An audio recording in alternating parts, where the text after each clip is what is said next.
Hello, everyone, and welcome to another Premier Injuries Daily Update.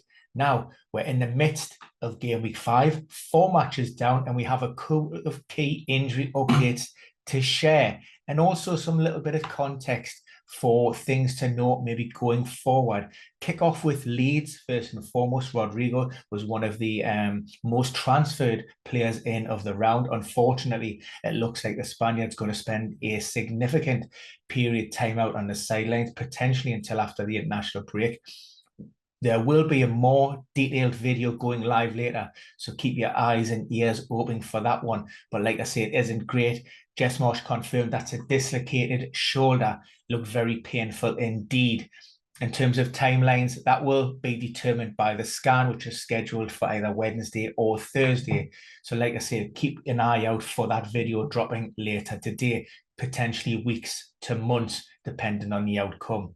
With regards to a replacement this weekend, well, Patrick Bamford apparently is in very good shape and he's in contention for a start. He's had minimal minutes, heavily disrupted, season last year. So it'd be great to see him back at the forefront of that Leeds attack. Joe Gelhardt, he's another player who could come in. He's impressed when he has done in his fits and starts. The young striker is highly thought of at Leeds. Elsewhere, Chelsea, problems there. Another defeat at St Mary's off Southampton.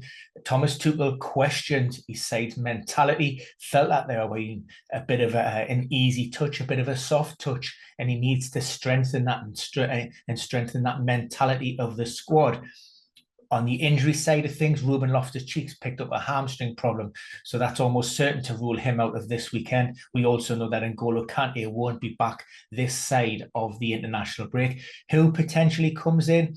Kovacic would be one player that you would expect, would slot straight in there, strengthen that meal, toughen things up. However, given his recent return from injury, it was only felt that he was able to maybe contribute 20 minutes on Tuesday night, ideally. Obviously, with that Loftus-Cheek injury, it was a lot more.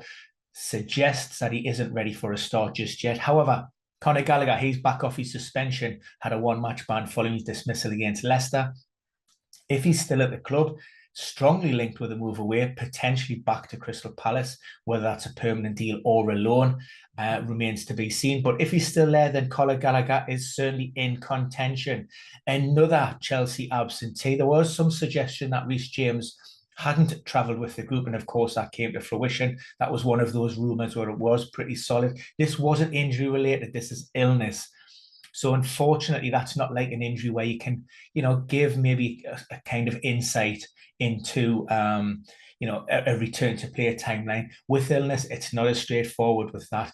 The expectation is that we'll see him, this weekend, but there are no guarantees. Jack Colback is a recent example where we've seen a player who spent, over 2 weeks just working their way back from a nasty virus. So it depends on the individual, depends on, what exactly is going wrong and how it's going to impact on those pre-match preparations.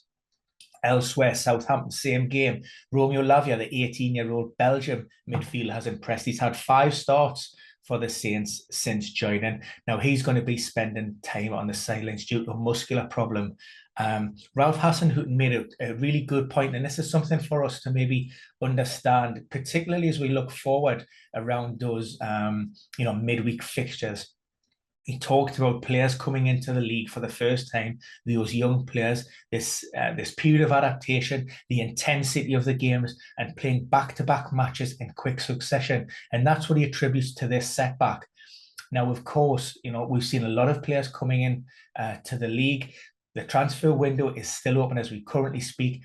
So this can be applied to all of those players. Again, they're not used to this maybe intensity, and they're not used to having this quick turnaround. So we were expecting a glut of changes for these midweek matches. However, that didn't really happen. We've seen Everton 1 change, Leeds with 1 change, Fulham went unchanged, Brighton with just 1 change. Something to bear in mind, again, as we look into game week 6, I would expect managers to rotate a little bit more heavily this weekend. I'm going to go through all of the data. I'm going to try and spit some numbers out, maybe ahead of our next midweek set of fixtures, to give us a little bit of insight into, the likelihood of how many changes managers will make and at what point. So keep your eyes and ears open for that one. Joel Veltman, I've just touched upon Brighton. They just made one change. He went into the game last night with a neck problem, picked up on the Saturday, and he was forced off again, replaced by Tariq Lamptey. Now, initially in my predicted lineups, I thought Tariq Lamptey would start in that game. Brighton, the Seagulls, unfortunately, they lost down at Craven Cottage. And that could be one, again, a bit of a red flag and a question mark for Graham Potter. Maybe Lamptey is in line for his first start of the season. So that's it for your quick roundup for today. It's Wednesday. We will have more as we look ahead to game week 6. But of course, we're going to have that Rodrigo video dropping, and also probably touch upon a little bit maybe the Reece James, and also some questions with regards to Erling Haaland, because we're getting a lot with regards to his potential benching maybe midweek, and what his fitness is going to be like long term, and those discussions around whether he starts or whether he doesn't. So hope you enjoyed that. Always, click that subscribe button. If you need to find out any injuries, you can always hit me up on @BenDinnery or @Premier Injuries, and also check out the injury table at premierinjuries.com.